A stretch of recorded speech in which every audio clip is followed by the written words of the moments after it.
better than nothing.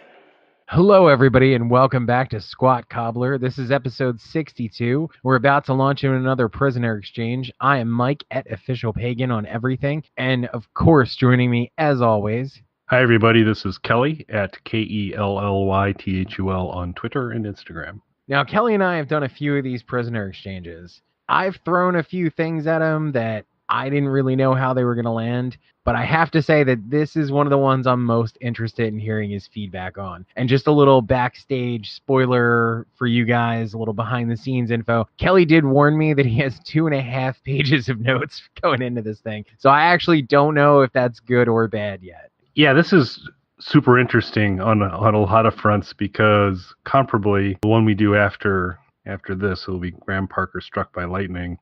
I also had similar questions as to Mike, how it would kind of land in those pieces there. You know, we need to kind of keep these separate and do it, but a really weird feeling kind of came over me on this is that these next two albums we're doing are not the same album at all. They're different, but if you were to take all the music in the world and start to stack them up in piles, I think these next two albums would be in the same pile, much different parts of the pile. There were parallels, and we'll talk probably a little bit more when we do the Graham Parker one. It was interesting to see actually some parallels as I got ready to talk about Graham and obviously to talk about this one. I don't know if we want to talk about the cover to begin with. Yeah, let's talk about the cover before we get any deeper into this. And another little spoiler alert, there may also be parallels to the Beach Boys, but we'll get to that later. So that's interesting. That's not in my notes. So I didn't. There's a lot of Beach Boys coming from me. Oh, boy. I had more Graham Parker than Beach Boys, but okay. So cover. What's your initial reaction when you see this cover? Because I'm going to go out on a limb here and say you're not familiar with Voltaire. Yeah, since I thought you were asking me to read a book initially when you gave me the recommendation, like, what? I got to read Voltaire? So no, zero familiarity. And as we've talked about on previous episodes, both Mike and I shy away from a lot of pre-research before we kind of let the music stand for itself and then follow back up, which is what I did here. So it's zero familiarity. And what I was kind of shocked by, and it's not really present on this album, but apparently Voltaire will sing about Star Wars on occasion, which how I could not be aware of him and singing about Star Wars is kind of a little confusing. But yeah, I had absolutely no frame of reference on this at all. Okay, so I'm going to boil something for you. You have familiarity with Voltaire, you just didn't know it. There was a period of time where he was doing extensive work for the Sci-Fi Channel. So if you were watching the Sci-Fi Channel, everything from music to animations and their bumpers and things like that were done by him. Okay. So you probably have seen quite a bit of his work. You just wouldn't be familiar with who he was or his albums. Correct. So cover art, since you went into this blank slate, what did you think when you saw the cover? What did you think you were in for? So visually, in terms of an execution of a cover, pretty cool. I like it. It's going to draw your attention, and it's got a kind of a starkness to it. It's cool. I like it. As far as seeing that cover and listening to what I listened to, I did not have a straight line connection between the two. I really kind of anticipated seeing the cover, that there'd be a little more gore-ish something. I don't know what I was expecting entirely, but I was not expecting what I heard. But what I heard, I liked. But there was a disconnect to me between the tonality of the cover and the music underneath. For me, I could see that. I do really like this cover. It's for anyone who hasn't seen it, it's a high contrast, very stark image of Voltaire's face with him doing sort of a scowl with his tongue sticking out and the band name, his namesake band name, across his forehead. We'll get to the music, so I don't want to get too far into that as we get through this. But I can see what Kelly's saying, and I do think that the albums that came after this do have a more whimsical sort of art tone to them that maybe would have better matched what you heard. Yes, a little more whimsy, a little more pastoral, a little more something would have to me. But I agree with you, and it's good execution in terms of a cover, and it just there was a little surprise once you started to listen to it. All right, so getting to the music then. Before I jump into the first song, anything you want to say? Top line reaction. An enjoyable album throughout for me, no skips at all. Surprises around every corner. So Okay, I was definitely interested to see where this one would land for you. It was one of those ones where I was like, this is either going to be his favorite album or he's never going to talk to me again. Like I didn't know where you would fall, but I was like, it might be a real extreme one way or the other. Yeah, I do think it's probably my favorite so far of your recommendations. Oh, nice. Well, that's good to know. Okay, this actually, for me, just to give you a little bit of backstory, which is also going to lead into the first song. For anyone who hasn't listened to the past episode, shame on you. Go back, listen to our other prisoner exchanges. One in particular, I recommended the album Ilona from Lycia. That ties to this in a big way because if you go back and listen to that, I mentioned how there used to be a huge goth club scene here in Philadelphia where I live. A major figure in that was my friend Patrick. He ran a record label, a store, did concert promotions, booked club nights, all that kind of stuff. And Patrick was a major player in that scene when it was really at its height. One of his events that he put together was called Dracula's Ball. Dracula's Ball was the biggest. He had weekly club nights, he had shows that he put on, he had monthly events, then a quarterly event called Dracula's Ball. Dracula's Ball was usually held at the larger clubs here in Philadelphia that would hold anywhere from 1,000 to 2,000 people, easily would sell out far in advance.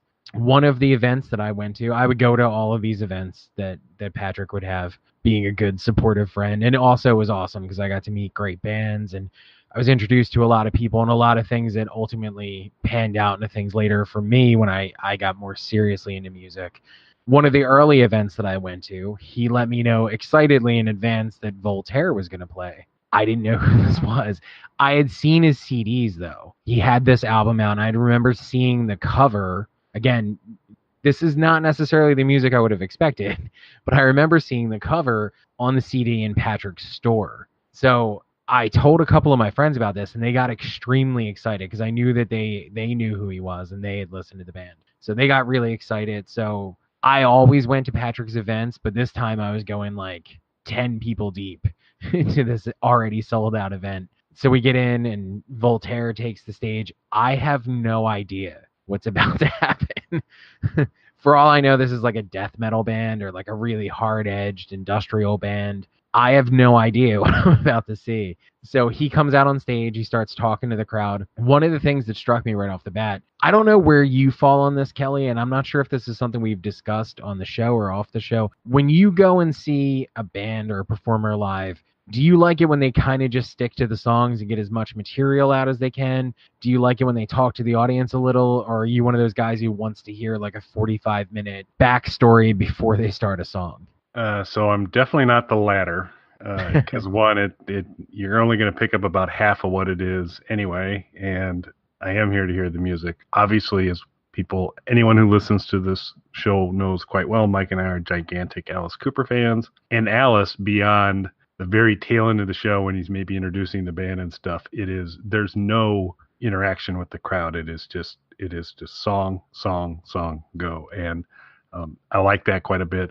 At the same point, Peter Gabriel will do some things, but although in his Genesis days he didn't have as much moderation, but in the future Peter Gabriel solo activity, he would do some introductions on occasion, but they're pretty tight and short, and that's kind of interesting. Paul Stanley of Kiss should never be allowed to interact with an audience. So these are my opinions on people talking from the stage. I'm curious to hear that story later. Well, but it's just listen to any live Kiss album and come on now, sing along, and just shut up. Well, so typically I'm with you. Going to the Alice Cooper thing, you guys know Kelly and I are big Alice Cooper fans. Alice Cooper keeps it really tight, like Kelly said, other than the band introductions towards the end. Another band I'm a huge fan of that, spoiler alert, you may be about to hear something about in a couple of minutes, is Guns N' Roses. They're a band that we have a history with. If you go and see them live, they actually, I believe, have a tour going on right now or something like that. There's something about it. I don't know. You can probably look it up on the internet. But if you go and see them live, their shows are typically like 2.5 to 3 hours. And they keep the audience interaction pretty minimal so they can pack as many songs in per night as they can. I've seen them obviously multiple times. Typical set, I would say you get about 30 songs. 25 to 30 songs in a typical set. So that's kind of like how I like shows. Like a little bit of audience interaction is fine. I don't want to go to a show though where it's more of a spoken word engagement than a performance. If I'm going to see a band, I want to see that band. I want to hear their songs. Typically, when somebody's doing a lot of crowd work like that, I am not a fan. I was very much caught off guard when Voltaire took the stage. The song they opened with is the first song on this album, Ex-Lover's Lover. Before I get into that particular track, that this CD, I might have liked it, but I don't know if I would have enjoyed it as much. And this was another reason I was kind of curious, because there's something coming up in the second song I want to hear Kelly's reaction to, because live, I feel like it might play out differently than it does on the album. But seeing him live, not only was it an excellent performance, but he actually does a lot of interaction with the crowd, which I am typically not a fan of, but it was really pitch perfect. It was funny. There was humor in there, but it wasn't like he was trying to do a stand-up act. It was like genuine interaction with the crowd. He would say a couple things about the songs, but never overstay his welcome in the talking. But there was definitely talking between every song, but it never felt like filler. It never felt like he was trying to kill time. It was like a genuine interaction with the crowd.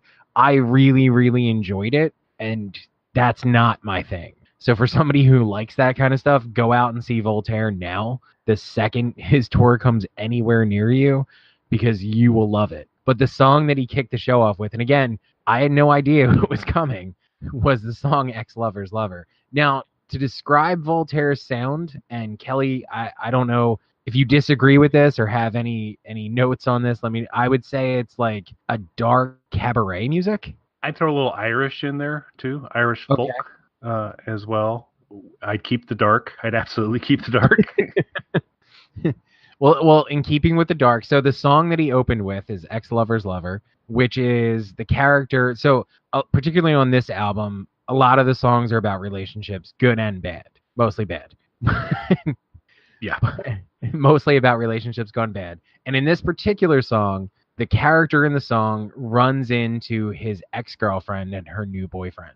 And the song is his fantasies about murdering them and then trying to talk himself out of it by going through the ways this could go badly by the body being found. So I want to hear your reaction to this, Kelly, particularly to the lyrics. The music, as we said, it's folky, cabaret-like. It's not what you'd expect from the cover. It's not what you'd expect going to an event like Dracula's Ball, but it worked. It worked perfectly. He won the crowd over so quickly. There was a lot of people there who were already into this, who already knew who he was.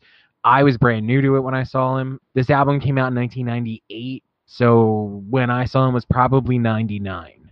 And this was his first album. So the album had been out probably about a year by the time I had seen him, and there were people there who already knew who he was, but it wasn't a Voltaire show. It was my friend's event that he was playing. I ended up seeing Voltaire a couple more times over the years. Always an enjoyable experience. Always a great live performance. This was definitely a staple of all those shows. It's one of my favorite songs, and this is the song that won me over. And I remember going to my friend's store after the show, probably a day or two later, to buy the CD because I was such a big fan. And when I looked at the back and saw this was the first song, I got really excited. When he was playing this song, it starts off pretty dark, and then as the humor works its way in, the back and forth of him trying to talk himself out of murdering them with all the things that could go wrong, and also coming up with ways he could counterbalance that. I want to hear your opinion on the song, Kelly, but I also want to hear if you have ever plotted a murder. Okay, so we can knock that last part off first. I have not. Wink. I've had, disturbing dreams that appears that I have plotted a murder, and the cover-up involved with it is sketchy at best, and there's a lot of risk involved that we're going to be found out, usually involved with the body buried along the side yard of my house. So I've had that. So you can relate to this song. I have, yes, at least the post-murder part, the body disposal part in my dreams, folks. One of my kind of lead notes is Peppy Murder Berry song is kind of a capture of what it is. Lyrical content matches the cover delivery of the content, while awesome doesn't, because you've got, lines along the lines, if I were to cut you up and mail each piece to separate towns, and of course the catchy chorus of "Die Die Die," but delivered it in kind of a very soaring kind of way. And so this was, I was like, wow, this is going to be an interesting ride. I really enjoyed this song quite a bit. Features some violin activity. Additional note I had, and this ties again to our next review, which also features some violins in some of its music and also has kind of a folky element to it. I did put Murdering Parker. And so if Graham Parker was a murderer, this might be one of the songs he would write. So I thought a fantastic way to, we've talked before, we're both big first song guys. This sets a tone, a very interesting tone. I'm enamored with the song. I enjoy the humor in it. I enjoy the delivery, and it's good music. So thumbs up for me. Was my favorite song until late in the album when it was replaced. Okay. Well, I'll be curious to hear what that is. As Kelly mentioned, there are strings on this album, so I might as well get this out of the way now. I mentioned Guns N' Roses a few moments ago. So this album was produced by and features musical accompaniment, particularly a lot of the string parts on this album, by a man named Richard Fortus.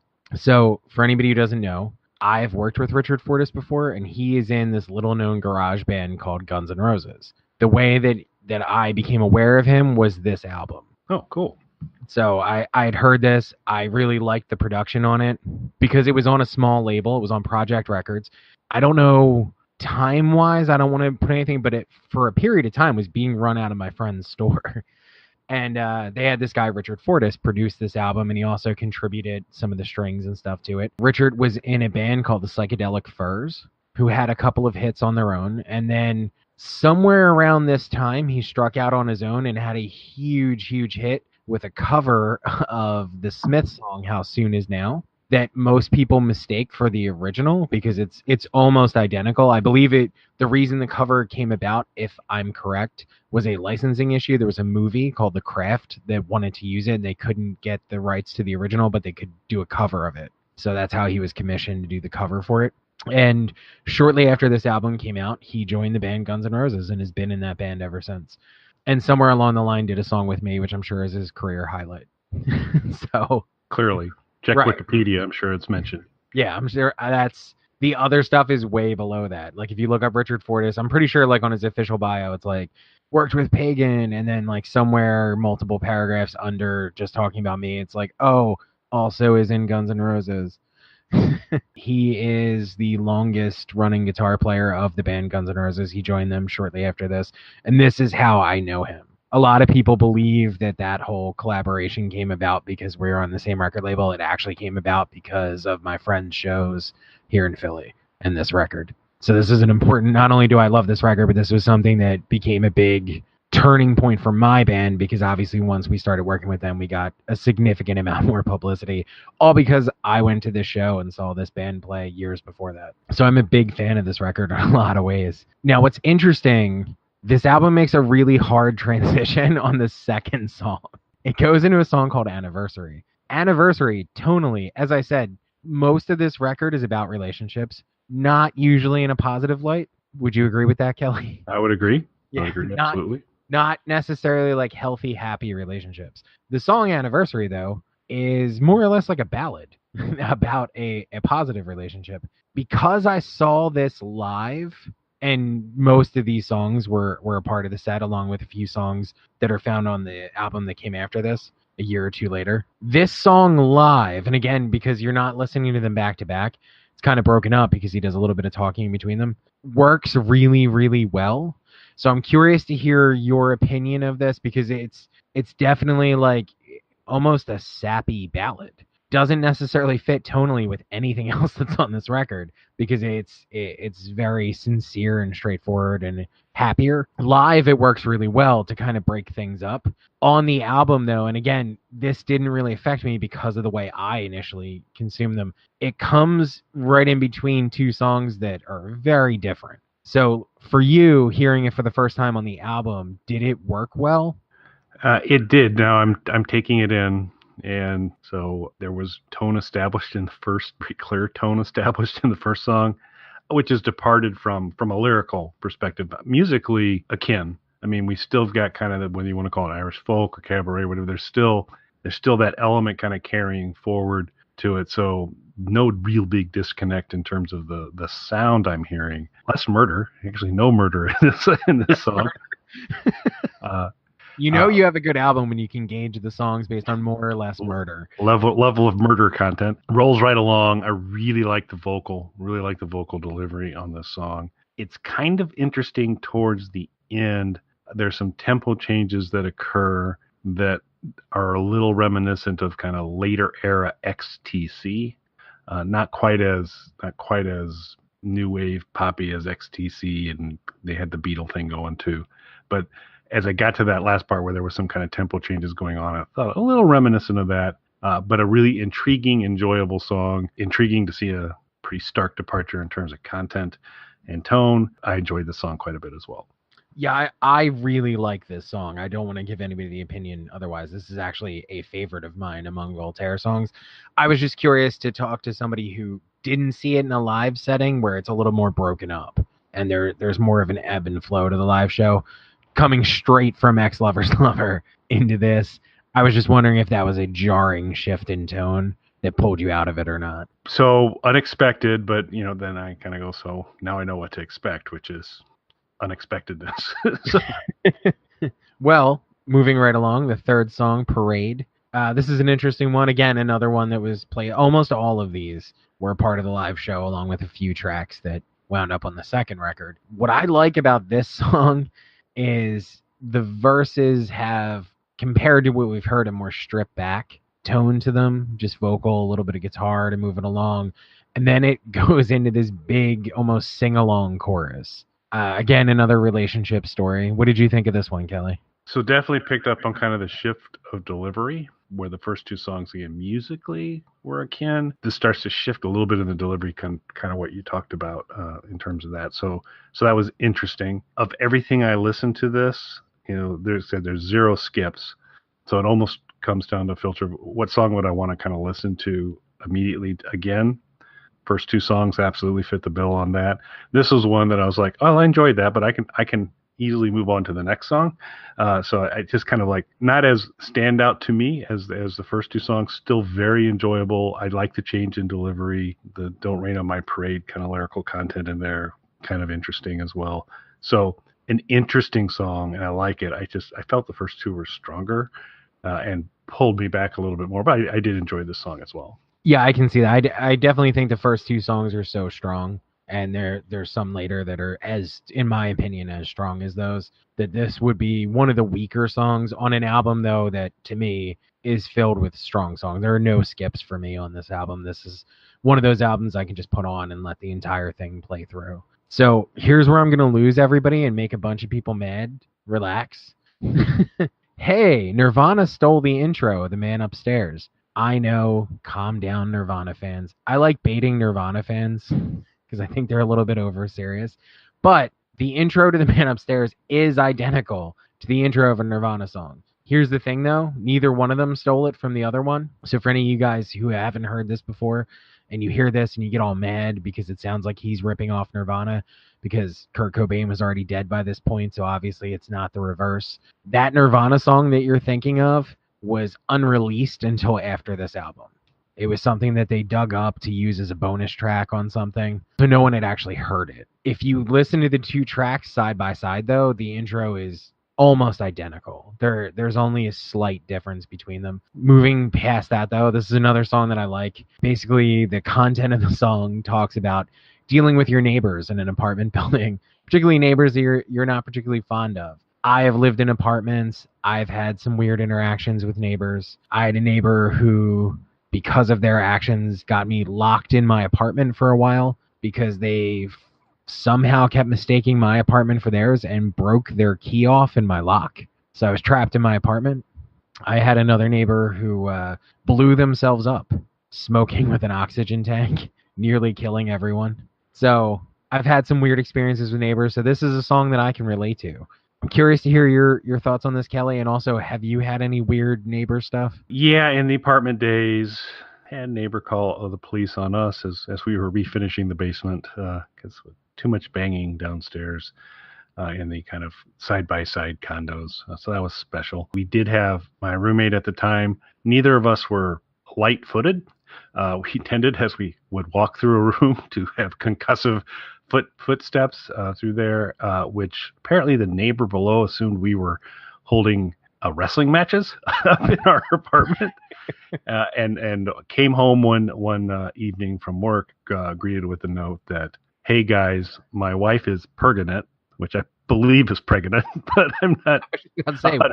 Pregnant, or maybe pregnant as a country where they're sensitive to sound. I'm not exactly sure, but my wife is pregnant. All the Perganese people, I apologize in advance for Kelly's blatant racism. That's right. My lack of cultural awareness, I apologize.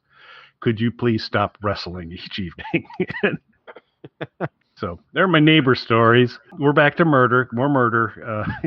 Always good. This kind of odd strings at the beginning, kind of super cool and interesting. Love tons of the lyrical content in this, and this kind of well-crafted humor around. So you got a noisy neighbor. Our neighbor assumed we were wrestling. This neighbor assumes that, as far as he can tell, he's juggling bowling balls, and he's not good at it. So I thought that was a really awesome kind of line in there. So really enjoyed the song. One of my top picks on this album. Very nice, very nice. So that brings us to the fifth song, They Know Me, a song about a person that he doesn't like very much, which is hard to believe at this point on the record that it's not a more positive song. I enjoy this song, though. I think it's pretty funny. There's definitely things that I think a lot of people listening to it know someone like that. It's some, or at least has some of those traits. What I like musically about this song, though, is there's a lot of interesting stuff going on with the rhythm and the percussion in this song. And there's an almost percussive beat to the actual acoustic rhythm guitar in it as well. These are not necessarily percussion-driven songs. They're definitely acoustic guitar and strings. It's a lot of that. Like Kelly made the Irish folk connection there, or you could go cabaret, you could go whatever you want. I've heard a lot of people put this in the same category as like dark wave artists, a little in the acoustic parts of it, but it's definitely more of a dark folk music. And so this is one of the few songs where there is more leaning on the percussion. What'd you think of this one? So with you on the leaning on the percussion, we get to the Irish folk / cabaret tonality, strong again. Very creative lyrics that are pushing the envelope, but doesn't feel like he's trying too hard on. I mean, that he's overreaching on it. You get some Don Quixote windmill references, which pull me back to Zorro's Ascent from Alice. More on Alice later, folks, by the way, on this album. Always a winner for me. Very, very cool chorus to this. Again, a song that pulls you in. It's great musically. The lyrics pull you in. Another very good song. That brings us to our sixth song, Owie. This is a very short, to the point message to a woman who has wronged him. What was your thoughts, sir? Very short. So we have covered in a past prisoner exchange Tony O'Kay's America. At some point in time, rolling into Prisoner Exchange, that was Tony O'Kay's second album. Tony O'Kay's first album was Life in the Food Chain, which featured a song called Hatred that begins with a very melodic, the relationship's going bad type of thing, and then dials it up into some hardcore stuff. Very reminiscent to me. It was where the catch in the Tonio song is the lyrics don't hint at the terror that's about to come. This one, gets to the terror right away and kind of says it's done in a very gentle way, but it's made very clear that he is not a fan. No. And so a short little number, and I liked it. All right, next up is Snakes. This one, out of everything, has the most sort of cabaret sound to it, but it has a really rowdy, like, bar song feel to it, if that makes sense. Also, I love a lot of the lyrical imagery about being eaten from the inside by snakes and how this person makes him feel that way. What did you think, Kelly? So I believe it's the first song I've ever listened to that includes the term indoctrination lining, back to the being eaten from the inside. So that was special. From there, gets to the point in the dismay and how he's experiencing that delay. There's jealousy, there's distrust. It's over. Good punch to kind of a storyline. Guy's a really good, sets a scene really, really well through all of this. Did that very well here. in a kind of a longer form version of Owie and in some additional dimension. But I enjoyed this song. Yeah, Owie very much feels like an intro to this song. Yep, I can see that. I can absolutely see that. All right, that brings us to Raven's Land. From what I remember, for my friends who were already familiar with Voltaire before I was, this was a song they were particularly into. What I like about this song and what I find interesting about it, so as I'd mentioned earlier, how on They Know Me is more leaning on percussion for the first time on this album. There have been strings on almost every track up until this point, but they're more to flesh out the sound and add accent to it. This is the first track really where the strings are the main instrument propelling the song forward. So sonically, I like that element of it. I also like most of this song is him describing a woman, and I like a lot of the wordplay that he uses to get there. Song's a bazooka of imagery, without a doubt. We've got clouds, honey, steely arrows, roses, all of these things being kind of pulled in to describe the individual. Again, not forced, but kind of well done from there. The core of it is that she's left. Very, very imagery heavy song, compelling. Another one I enjoyed quite a bit. Very nice. Okay, that brings us to The Chosen. I'm going to go out on a limb and say that you might have some stuff to say about this song. I do, a little bit. So this was one of the most interesting ones to see live, and one of the ones I was most excited to listen back to when I bought the album, because there's of course live you don't quite catch everything in the moment and all the sound and all that stuff. So this is a really interesting story of someone sort of having a mental breakdown. And what I like about this song is there's a lot of humor, a lot of like black comedy up until this point.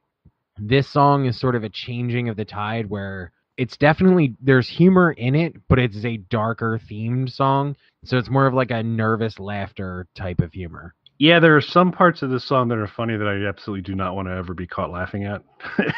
So I would say that's a piece of it. Or some of the notes are more murder, mother murder, So we can kind of get across the family a little bit on the murder front. Apparently, there's again stark imagery again. We've got another note is the moth is a rat. So the moth's ratting some people out on this. The lampshade smiles, another kind of super cool piece of lyrical content. So this goes really deep and dark in a couple places. It almost, I mentioned I was going to talk about Alice a little bit more here. This is one of two more mentions coming up where this almost could be an Alice Cooper song with a few lyrical modifications to it, but there's some pieces of it. The age distribution of when he had sex and when he had consensual sex is not something I'm choosing to go into any further depth with outside of saying, wow, pretty disturbing. So there was a lot of punch and unexpectedness to the song. I did like it, but I did also listen to it going, with a few tweaks on parts of the storyline. It's got a Alice Cooper set of lyrics kind of tone to it, a dark, sinister thing. Yeah, I could definitely see that. Again, with a few tweaks, particularly the sex versus consensual sex line. Yeah, that's probably not making it into an Alice material. No, probably not to a lot of bands. Yeah, I'd say probably not to any other band. Maybe Dead Kennedys. But also with this song that I forgot to mention, musically, again, all of this has sort of a dark edge to it, but I would say musically, this is probably the most ominous song. I would give it that. All right, anything else to say about The Chosen, sir? That's the extent of my notes on that. All right, so that moves us to All the Way Down, which obviously is just like the Beach Boys. I knew we were due. No, that's coming later. Don't worry. There's a little bit more space in the musical arrangement to this song. One of the things I really like about this album is that whole like folk rock cabaret thing. And even though it's not heavy at any point, because again, it's largely reliant on acoustic instruments, there are no gaps in it. Like every second is filled. There is very much like a wall of sound to a lot of this. So when there is a little bit more space, I really enjoy it because I feel like it kind of makes parts of it more poignant in this particular song because it also has a slower pace to it as well. I would say that this is the most goth sounding song on the album, even though he gets lumped in with that scene, and understandably so. This is the first time on the album, though, that there is an actual, like, air quotes, goth song on it. So lead note on this one is there have been many, many, many songs about fallen angels. And my note on this is a song about a fallen angel done the Voltaire way. So with this kind of great imagery and lyrical content. I get the goth reference you're making. I can see that. Also, really kind of joined. So probably classical's not exactly the way to describe it, but as the song winds down at the end, there's kind of a shift in how it does it. I really, really enjoyed the music at the very end, which, while not classical, string heavy and having some of that kind of framing that you get out of some classical music. So it was kind of a neat little tack on at the end, a really cool way to finish it off. With the many, many songs that are out there about fallen angels, this was a nice, creative, different treatment of it, and I enjoyed it. Very nice. Well, that brings us to the 11th song of 12, When You're Evil. This is definitely like the hit off of the album. It's one of his most popular songs. If you go on to a streaming site or anything like that, it's always going to be in the top couple of songs for most downloaded or most streamed. It's one of his most popular all around. It's on his live album. It's on his greatest hits album. It's just one of his most popular songs. If you go and see him live, it gets a huge reaction from people. And it's understandable why when you listen to it, because it is fun and catchy and dark. It's everything that you've gotten on the album up until this point sort of distilled down into the most approachable form of that. So my last Alice reference, this to me is Voltaire parallel of Pain off Flush the Fashion, done in a creative, and I could absolutely see, so while the music behind it would be entirely different, I could absolutely see Alice delivering this set of lyrics in the Alice Cooper kind of way, and kind of story-wise, and I think actually, sorry Alice, more elegantly than Pain. What he does here on When You're Evil is really, really, really cool. With the whole "your tears are all the pay I need" is a great lyric. Also one I think that Alice could blow the doors off of with the Alice music behind it. I was thrown by Beelzebub because my experience is it's Beelzebub, but I'm open. I didn't know if that was an affectation intentionally on his part, but that tossed me a little bit. I believe it's an intentional thing. And at the very tail end, you sniff it out. You can kind of tell it's probably coming, but there's still a little hint at the end where it almost feels at the end that, oh, I'm starting to show remorse, and maybe I don't want to be evil, and it makes me lonely, and then I'm good with it. And so pretty cool, fun way to wrap it up. So really, really enjoyed the song, and this actually became my favorite song on the album.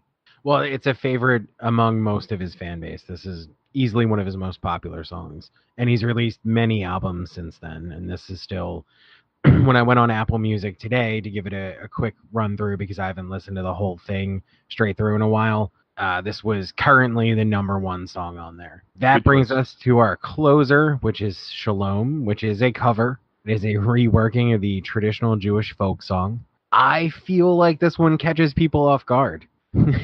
Like, you think you know everything that's going to happen on this album, then this happens. So I'd be in the camp that was caught off guard a little bit. So there's not, I wouldn't say Go-Go Bordello and Voltaire have a huge amount of parallels, but Go-Go Bordello is another group that I could totally see something like this rolling in on one of their albums, and it, upon further reflection, I kind of go, yeah, I get it. It kind of makes it. It makes sense in a way. It's nice to have some of these kind of surprise turns. I thought this is a tricky album to bring to close, and so to kind of curveball it here at the end's probably a pretty clever way to wrap it up. So I thought it was a deft choice and a nice way to end the album. I agree. It's an interesting album, and how do you add something after When You're Evil, which is sort of the hit off of this? This is a great way to still find one last way to surprise people and catch them off guard with this. Any final thoughts there before I give you my Beach Boys? Beyond kind of what I mentioned a little bit at the beginning and then throughout the conversation today, I really enjoyed this. If you're not familiar This is a very fun and enjoyable listen. And if you haven't had a chance, you should check this out because it's pretty awesome. So thanks for recommending it, and I enjoyed getting a chance to hear it. I'm really glad you enjoyed it, sir. It's an album that had a big impact on me. I remained and still remain a Voltaire fan. I'm a big fan of all of his music, his videos, different things that he's done. Musically, he hasn't, I wouldn't say gone that far off of the core sound, but he's done some unexpected things in terms of what he's done with his albums. There's been concept albums and different things. He's made a children's album. Okay. Which is hopefully less murder. yeah, less murder. One of the things he's also done, though, is he is a big sci-fi person. So there's, Star Wars and Star Trek related releases. An EP that he had put out is made up entirely of Star Trek referencing songs. And on there, he covers Sloop John B. from the Beach Boys and changes the lyrics to be about Star Trek. So there's your Beach Boys. It wasn't on this album, but I needed to bring it up. Yeah, if there happens to be a YouTube version of that sitting out there anywhere, you can shoot me the link. That sounds like good blog post material. Definitely. In fact, I almost recommended that EP because I thought you'd really enjoy or at least our listeners would definitely get a lot out of the references and stuff in it. But it seemed weird to start with that with no context of who Voltaire is. I think it's funnier and more entertaining if you listen to this first, then listen to that EP. So you have some sort of context on what Voltaire is. Mission accomplished. And then, of course, jump right to the children's album. Of course. All right, sir. Well, thank you. I had a lot of fun doing this, and I'm glad you enjoyed it. Great. Hey, thanks for listening, everyone. Thank you. All